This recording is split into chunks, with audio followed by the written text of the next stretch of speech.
ఆయుష్ డబ్బులు పెడితే ఎక్కడ దొరకదు. కానీ కేవలం దేవుని యందు భయభక్తులు కలిగి ఉంటే ఆయుష్ దేవుని యందు కలగద్దు. ప్రియమైన దేవుని సంగమా, అర్థమవుతుందా? దేవుని యందు భయభక్తులు కలిగి ఉంటే ఏమొస్తుందంట? దీర్ఘాయుష్ వస్తుంది. కానీ భక్తిహీనులకి ఆయుష్ రోజు రోజుకి తగ్గిపోద్ది. ఇంకా దేవుని యందు భయభక్తులు కలిగి ఉంటే ఇంకా సామెతల గ్రంథం 1:7, సామెతల గ్రంథం 1:7, యెహోవా యందు భయభక్తులు కలిగిండుట తెలివికి మూలము, మూర్ఖులు జ్ఞానమును ఉపదేశమునకు తిరస్కరించుదురు. హల్లెలూయా. యెహోవా యందు భయభక్తులు కలిగిండుట దేనికి మూలమంట? తెలివికి మూలము. మూర్ఖులు వాదిస్తారు. ఉపదేశం అంటే మూర్ఖులు వాదిస్తారు. కానీ తెలివి గలవాళ్ళు ఏం చేస్తారంట? మౌనంగా ఉంటారు. కాబట్టి దేవుని యందు భయభక్తులు కలిగిన వాళ్ళకి జ్ఞానముకు మూలం. అంటే దేవుని యందు దేవుని యందు భయభక్తులు కలిగి ఉంటే ఏమొస్తుందంట? జ్ఞానము కూడా వస్తుంది నీకు. ఒకటి ఏమొస్తుంది? ఆయుష్ వస్తుంది. రెండోది వచ్చి జ్ఞానం వస్తుంది. మూడోది వచ్చి తెలుసుకున్నాం. అదే సామెతల గ్రంథం 22:4 సామెతల గ్రంథం 22:4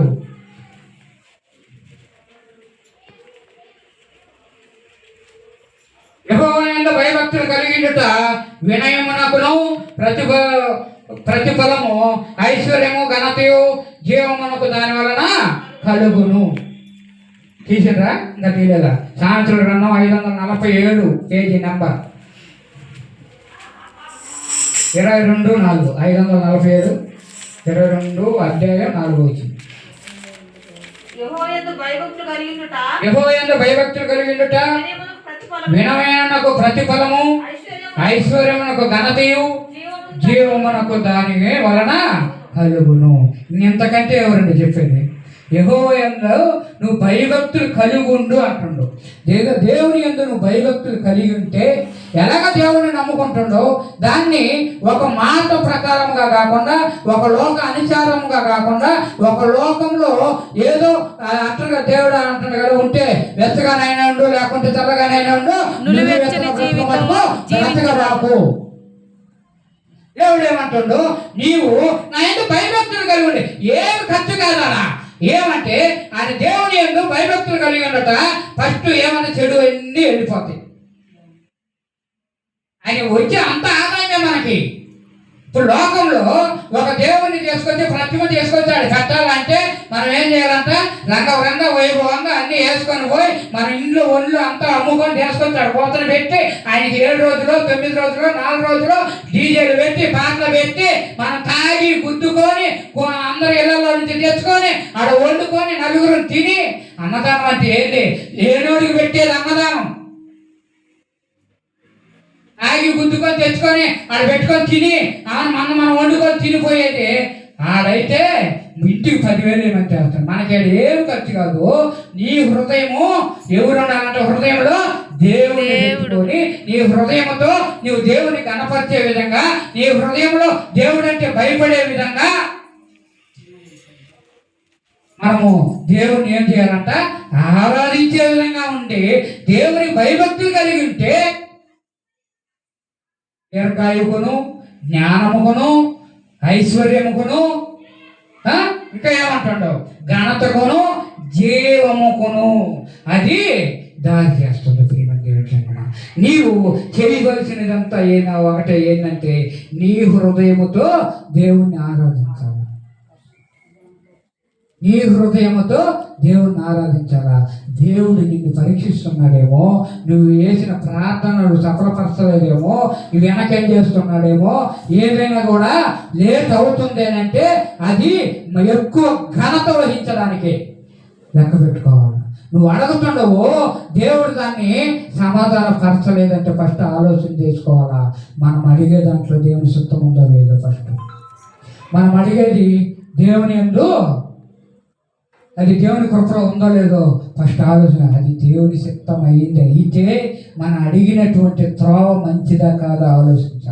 ఎలాగా అంటే ఈరోజు నీకు నీ కుటుంబానికి 10,000 అవసరము అనుకో, 10,000 అవసరం అనుకో. అది నీ కుటుంబ అవసరతలకి, బాధలకి, నీకు కుటుంబంలో అనేకమైనటువంటి ఇబ్బందులకైతే నీకంటే ముందు ఎవరో తెలుస్తుందట? నీ దేవుడికి తెలుస్తుంది. నువ్వు దాన్ని వ్యర్థంగా వాడబడేదానికి అడుగుతుంటే అది నీకు రాదు. కానీ నువ్వు మంచిదానికి అడిగినా కూడా అది వెనక ఉందేనంటే ఈయన కుమార్తె, ఈయన కుమారుడు నేను ఇది ప్రతిఫలం ఇవ్వలేదని నా యొక్క కార్యములు వెనకేస్తుండ్రా, నా కార్యం సాఫీగా పోతుందా, నన్ను వాళ్ళు తృణీకరిస్తుండ్రా, అవమానపరుస్తుండ్రా, గణపరుస్తుండ్రా, నిన్ను దేవుడు పరీక్షిస్తున్నాడేమో. నీ పరీక్ష మూలంగా ఏం చేయాలంటే నువ్వు నిరీక్షణ కలిగి ఉండాలి. నీ జీవితంలో ఏం చేయాలంట? నిరీక్షణ కలిగిన ఉన్నప్పుడే నీకు దేవుని యందు ఏం కలగద్దంట? భయము, భక్తి కలుగుద్ది. నీకు దేవుని యందు భయభక్తులు కలిగినప్పుడు ఎవరుంటారంట? నీ యొక్క హృదయంలో దేవుడు కొలువు ఉంటాడు. దేవుడు నీ హృదయంలో కొలి ఉన్నప్పుడు నీ హృదయ వాంఛలను తీర్చగల సామర్థ్యుడు ఎవడంటే ఆయనే. నీ కోరిక సిద్ధింపజేసి సకల యావత్తును సఫలపరచువాడు దేవుడు ఆయనే.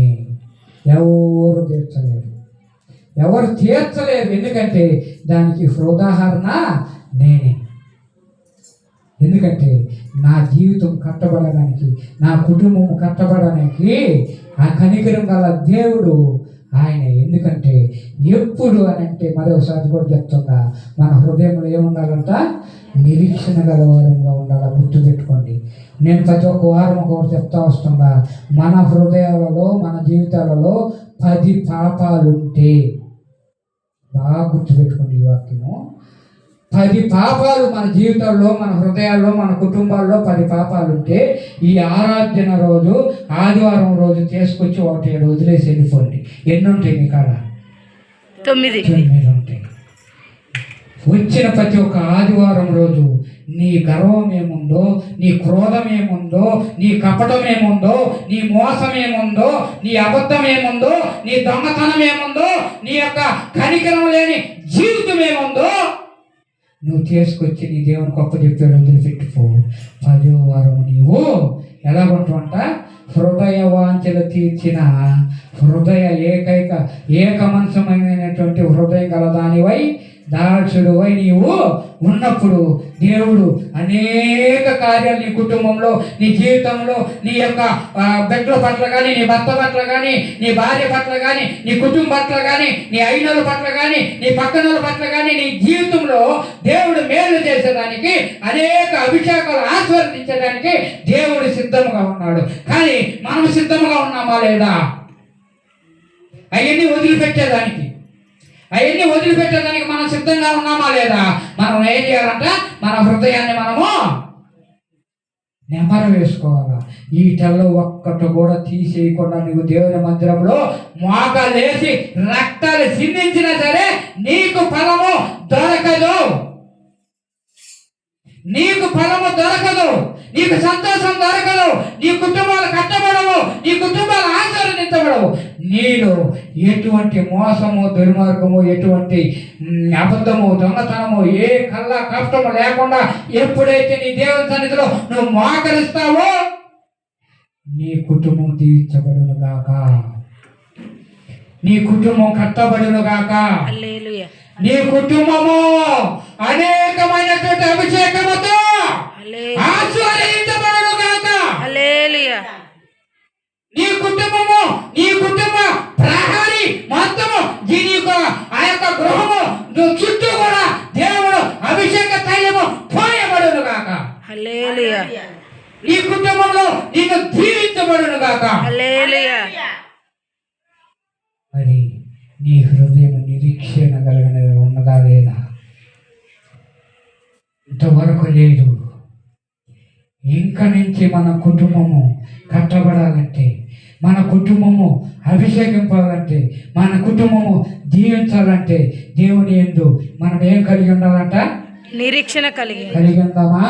కలిగి దేవుని యందు ఇంకా ఏమన్నారంట? నమ్మకము కలిగి ఉందామా? కలిగి ఉందాం. ఉందామా? కలిగి ఉందాం. ఎవరి స్వరాలు నాకు వినపడ్డాను. అర్థమైందో లేదో ఇంతవరకు చెప్పింది. దేవుడు మీతో మాట్లాడింది అర్థమైందో లేదో కానీ మన కుటుంబంలో కట్టబడాలంటే మనం ఏం కలిగి ఉండాలంట? దేవుని యందు నిరీక్షణ కలిగి ఉండాలి. మన జీవితాలు బాగుపడాలంటే దేవుని యందు మనం ఏం కలిగి ఉండాలంట? దయతో భయభక్తులు కలిగి ఉండాలి. ఈ కుటుంబంలో వేదన, బాధ, నీ కుటుంబంలో అనేకమైన సమస్యలతో, నీ కుటుంబంలో నీవు మంచికి పోయిన అనేక మంది సూటిపోటు మాటలతో, నీ కుటుంబంలో నువ్వు మంచి చేయకపోయినా కూడా నీకు కాలికి తగులుకున్న పాము మధ్య నీకు ఇబ్బందికరంగా ఉందేమో, వేదన శోధన ఉందేమో, మాటుపోటు మాటలతో ఉండవేమో, నువ్వు నిరుత్సాహపడుతున్నావేమో. సహోదరి సహోదరుడా, నేనుండగా నీవేలా భయపడదు. నీ దేవుడు నీతో వాగ్దానం చేస్తాను. వాగ్దానములానికి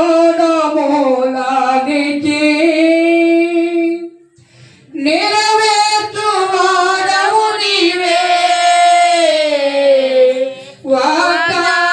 వాగ్దానములానికి నెరవేర్చువాడవు నీవే. నమ్మకమైన దేవా, నన్ను కాపాడు వాడవు నీవే. నిన్ను నేను కొనియాడెదను.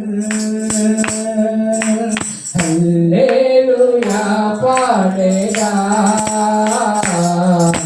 ప్రభు నిన్ను కొనియాడెదను.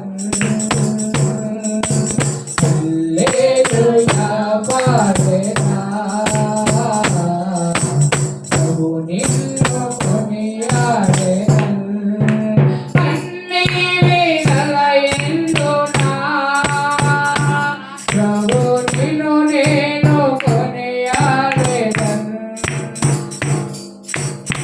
వాగ్దానం ఇచ్చిన దేవుడు నమ్మదగిన వాడు, నెరవేర్చేవాడు కనుక మనం మన జీవితంలో, మన హృదయంలో మనము ఏం కలిగి ఉండాలంట? నిరీక్షణ కలిగిన వారి జీవితంలో బ్రతుకుల వారంగా మనము ఎప్పుడైతే కలిగి ఉంటామో దేవుని యందు అన్ని ఆశీర్వాదాలు పొందగలిగి ఉంటాం. కనుక విన్న వాక్యాన్ని బట్టి, దేవుడు మీతో మాట్లాడినటువంటి ప్రతి ఒక్క వాక్యాన్ని బట్టి మోకాళ్ళు వేయగలిగిన వారు మోకాళ్ళు వేసి, మోకాళ్ళు వేయలేని వారు మీ యొక్క స్థానాలలో మీరు అలాగే కూర్చొని ఆయన్ని ఆరాధించుటకు, ఆయన్ని స్తుతించుటకు, ఆయన్ని ఘనపరచుటకు ఎలాగుండాలంటే మనము పాటలు పాడుకుంటున్నాం కదా, పాటల్లో మీరు చూడాల్సినది రాగం కాదు, గొంతు కాదు, దాంట్లో ఉన్న అర్థములు. మనము ఆరాధించేటప్పుడు ఎలాగుండాలంట? మన హృదయాన్ని, మన జీవితాన్ని తీసి ఎలా పెట్టాలంట? ఆయన పాదాల కాడ ఎప్పుడైతే పెడతావో, కల్ముషము లేని హృదయముతో ఎప్పుడైతే ఆరాధిస్తావో అప్పుడు దేవుడు నీ ఆరాధనని ఆశీర్వదించాడు. అది ఎలాగంటే, ఇదిగో దేవా నా జీవితం ఆపాదమస్తకం నీకంకితం. ఇదిగో దేవా నా జీవితం ఆపాదమస్తకం నీకంకితం.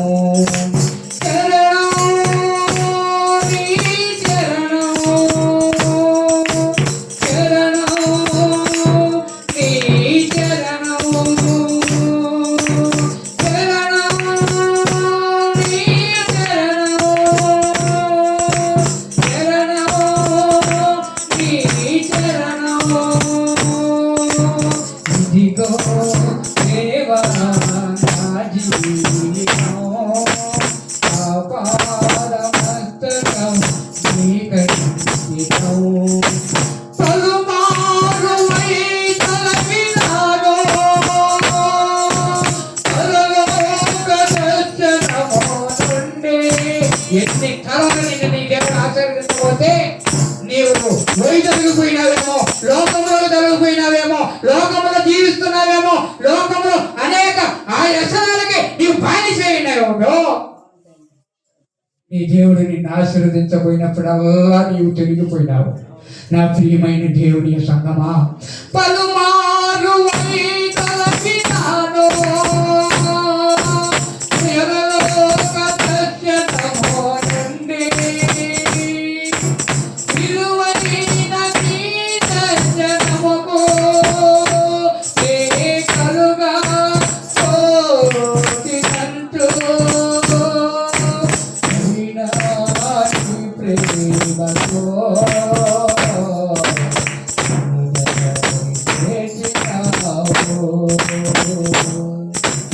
అందుకే కైకొనుమో దేవా శేష జీవితం, అందుకే కైకొనుమో దేవా శేష జీవితం. ఆరాధించండి ప్రతి ఒక్కరు. మోకాళ్ళు చేసిన ప్రతి ఒక్కరు కూడా మోకాళ్ళు వేసి, అయ్యా అనేక సంవత్సరాలుగా నేను ప్రార్థిస్తున్నాను, నీ యొక్క మందిరానికి వస్తున్నానయ్యా.